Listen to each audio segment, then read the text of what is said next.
Maturity is a multifaceted concept that encompasses emotional, psychological, social, and behavioral aspects. According to dictionary, maturity means full grown, but I bring you a new definition.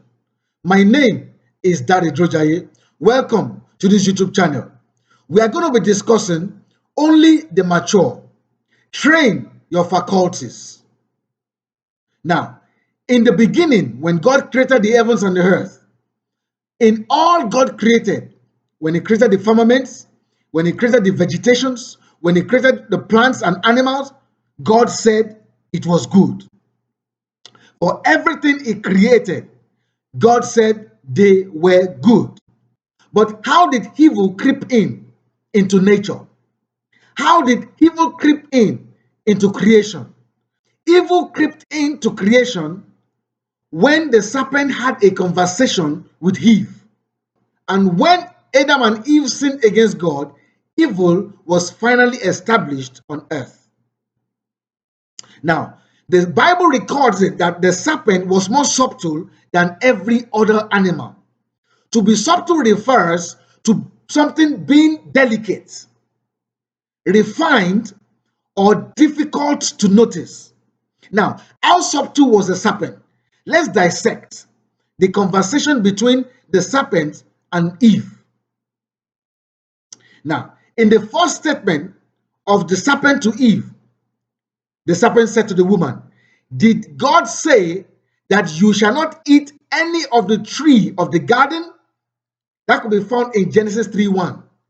Now, the first thing the serpent did was to establish a conversation by asking an open-ended question, because open-ended questions promotes, encourages conversation.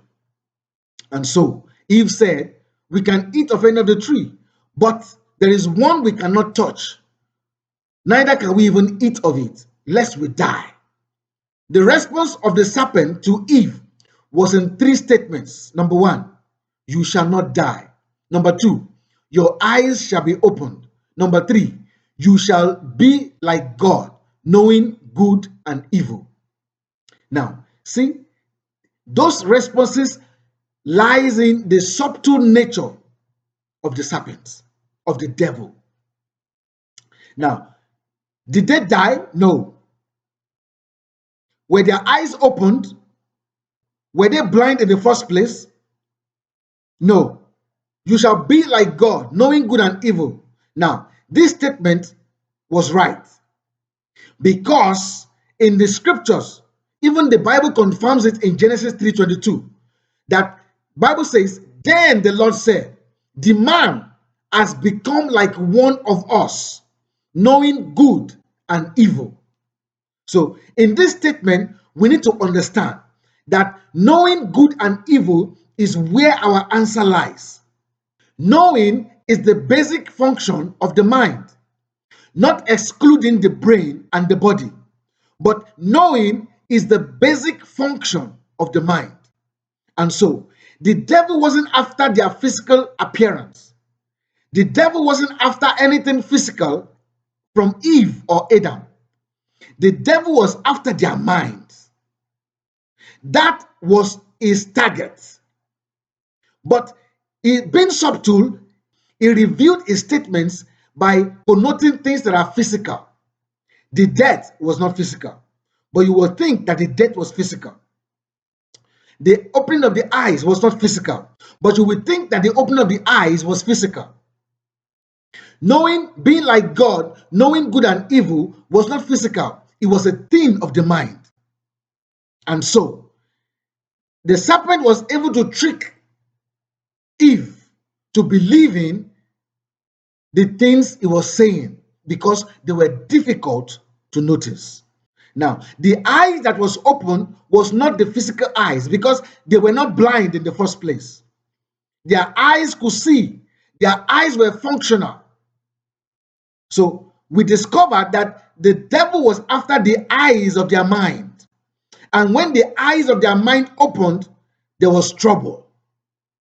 And later on, we discovered when Apostle Paul was praying that your eyes of understanding may be enlightened. So now we see that the devil was not after the eyes that was physical. It was after the eyes of the mind. And so he was able to introduce evil into the mind. And then death came. So you shall not die, that the serpent said in the first place, was not talking about the physical death. He was talking about evil having access to the mind. When evil has access to your mind, it always connotes death.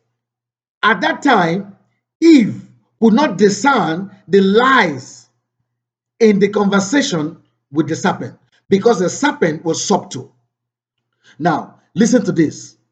But solid food is for the mature, for those who have their faculties trained by practice to distinguish good from evil. Hebrews chapter 5, verse 14. Now that evil has been introduced to life, to creation, to man, then what shall we do? How do we go back to the state of only good in our mind? Your conscious mind harbors the thoughts of good and evil, but your subconscious mind is neutral.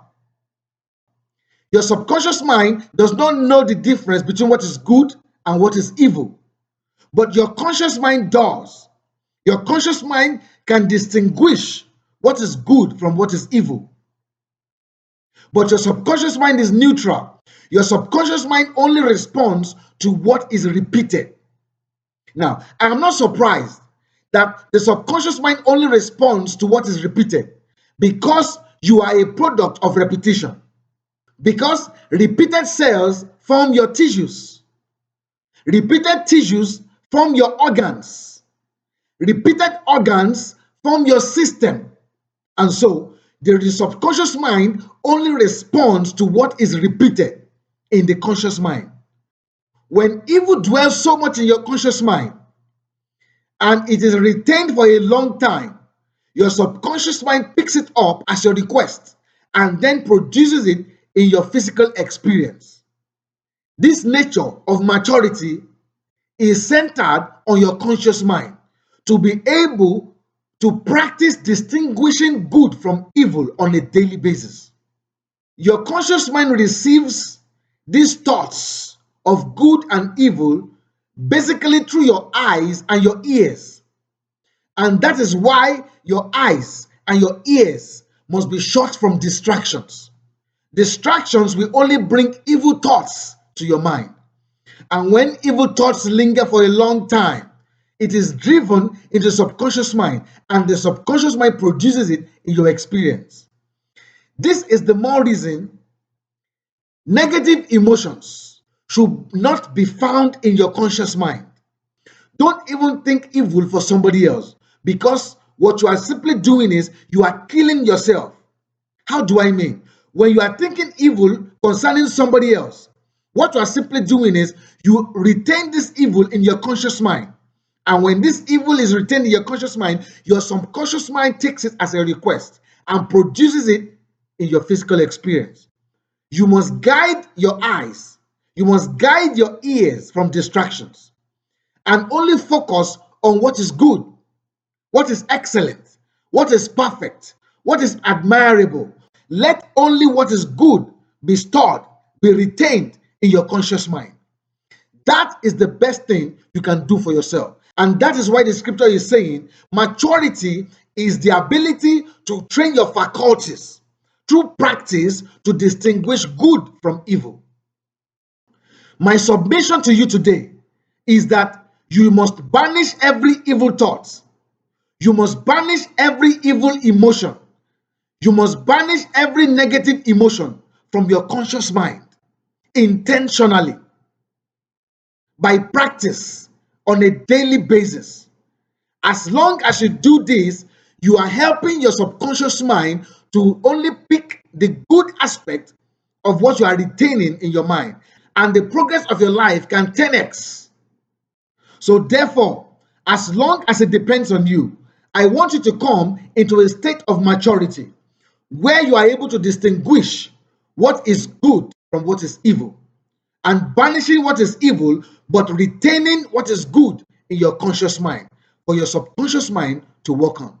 I believe this message has blessed you. Until I see you again, keep focusing on the bright side of life.